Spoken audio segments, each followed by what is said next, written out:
Well, after meeting with his team on dealing with Ebola now, the president has made this statement in the Oval Office. Mr. Duncan, when he was in Dallas, it is typical of what nurses do each and every day, caring for us.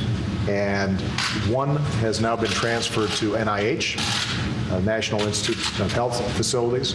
The other has now been transferred to Emory University. They are getting the best possible care.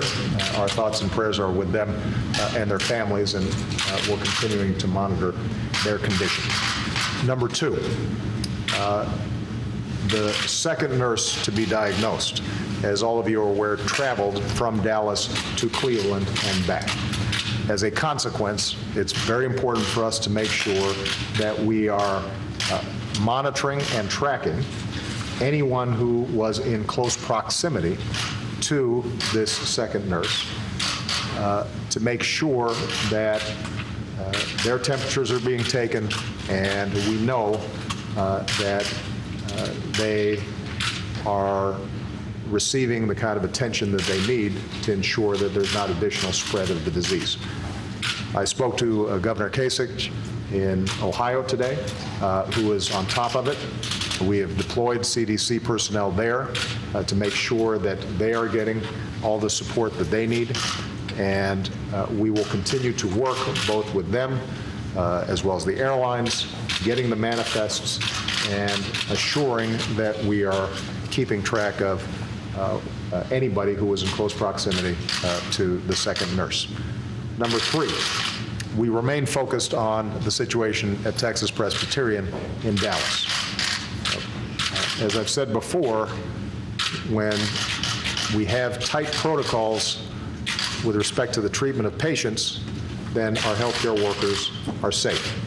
But because of these two incidents, we know now that there may have been problems in terms of how protective gear was worn or removed, or some of the additional treatment procedures may have impacted potential exposure. We don't know yet exactly what happened. But in the meantime, we have a number of healthcare workers at Texas Presbyterian who did provide care to Mr. Duncan.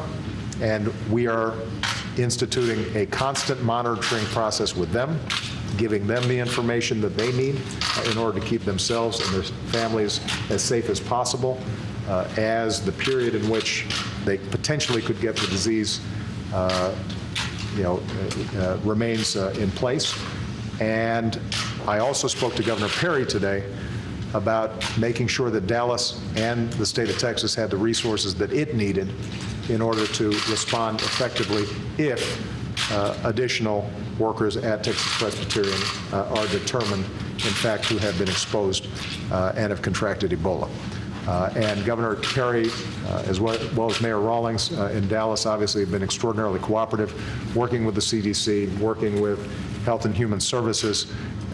They have legitimate concerns in terms of making sure that the federal government is surging the kinds of resources that they need in order to handle any eventuality there, to make sure that their folks, not just at Texas Presbyterian, but potentially at other healthcare facilities, have the training and the equipment that they need.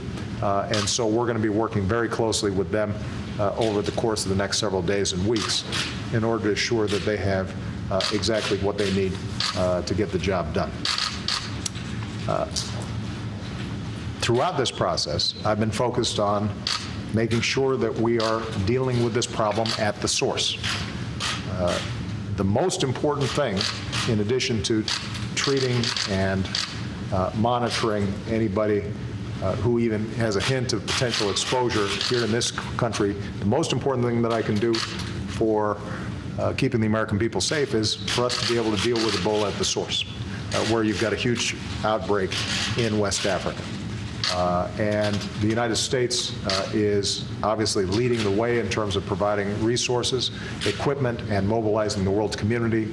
So over the last several days, I continue to call other world leaders to get them to up their pledges of equipment, of personnel, of logistical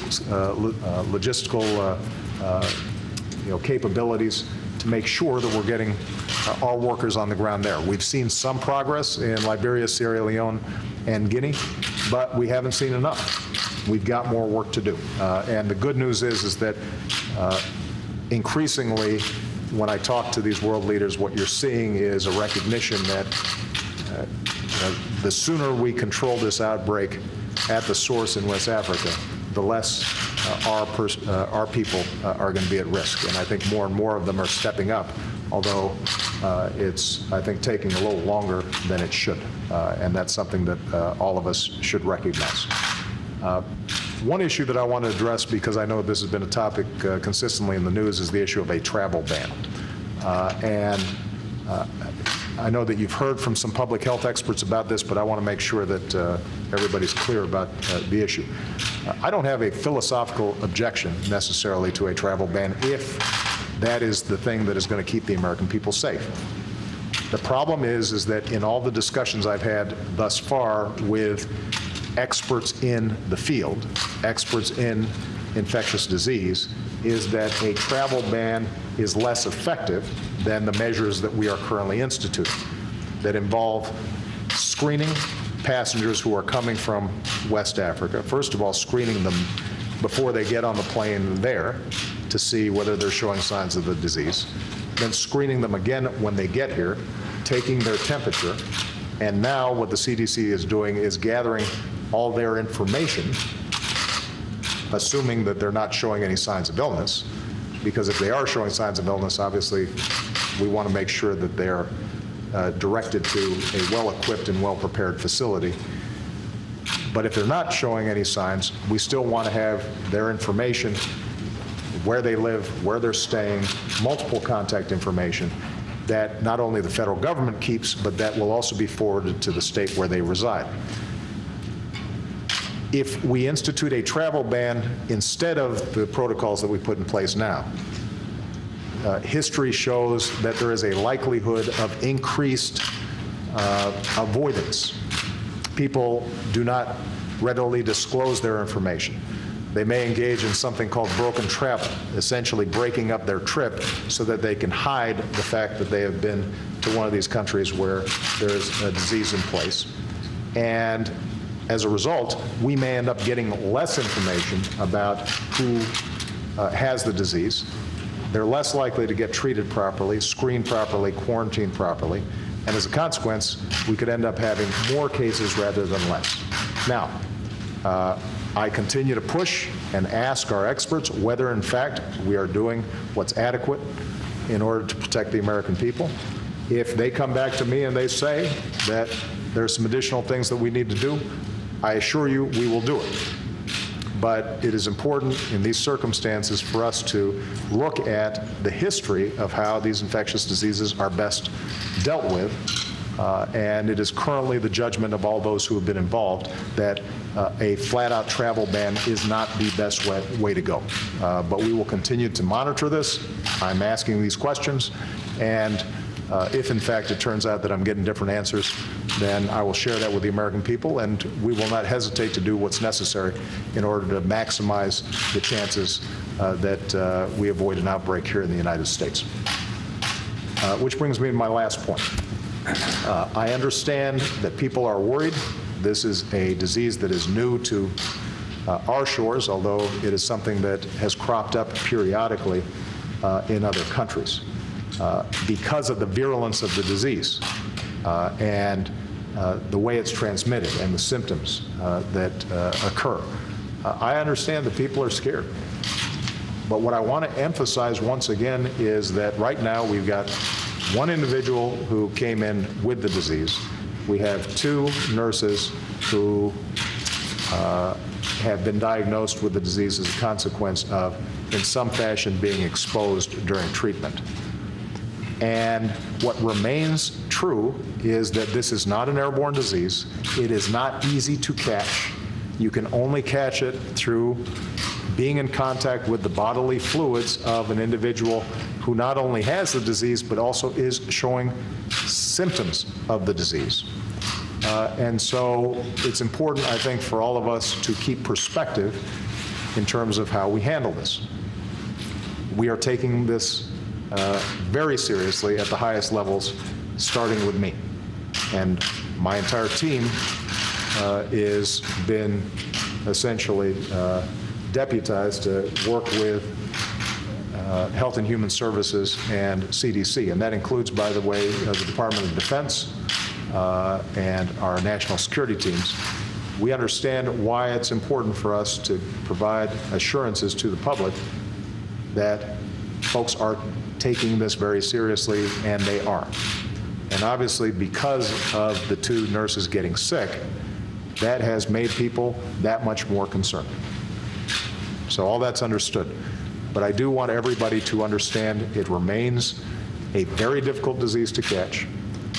And if we continue to take the steps that we need to, then this will be contained.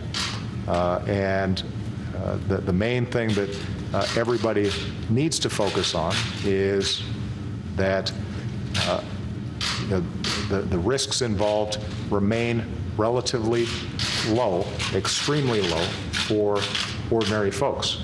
The biggest thing we have to do is make sure that health workers have more confidence, because they are on the front lines, and we're entering into flu season, which means that there are a lot of people who may be coming in with symptoms, and there may be false alarms and concerns. And so we're going to spend a lot of time working with our public health workers to make sure that they feel safe and adequately protected. But I want to assure the American people, we're taking this seriously, but this is something that's really hard to catch. And if we do what we need to do, and we stay focused, then this is going to be something that is contained here. The work that we have to do overseas is going to be a lot tougher, because frankly, they don't have a public health infrastructure. They're not well organized. They're poor countries, and the epidemic is already raging there. So that's going to take several months for us to be able to start seeing the kinds of progress that we need to see. But in the meantime, I want everybody to know that everybody here is on the case. All right? Thank you very much, everybody. Thank you. You know, I will answer this one question about an Ebola czar. The truth is that up until this point, the individuals here have been running point and doing an outstanding job in dealing with what is a very complicated and fluid situation. Those of you who don't know, Lisa Monaco, who does a lot of my counterterrorism work as well as national security work, has been working with our Secretary of Health and Human Services and Tom Frieden at the CDC. It may be appropriate for me to appoint an additional person, not because the 3 of these folks have not been doing an outstanding job. I should mention them, Susan Rice, my national security advisor. It's not that they haven't been doing an outstanding job really working hard on this issue, but they also are responsible for a whole bunch of other stuff. So Lisa's also dealing, as Susan is, with ISIL. And you know, we're going into flu season, which means, by the way, people should be looking to get their flu shots. We know that every year, tens of thousands of people potentially die of the flu, and 100,000 or more may be actually going to the emergency room hospitalized because of the flu. So that's something that Tom also is responsible for. So it may make sense for us to have one person, in part just so that after this initial surge of activity, we can have a more regular process just to make sure that we're crossing all the T's and dotting all the I's going forward. Okay? If I appoint somebody, I'll let you know. All right? Thank you so much, everybody. Thank you, guys. Appreciate you. Thank you. That was President Obama just moments ago from the Oval Office after a meeting he just held with his Ebola response team. NBC's Kristen Welker, who asked that last question,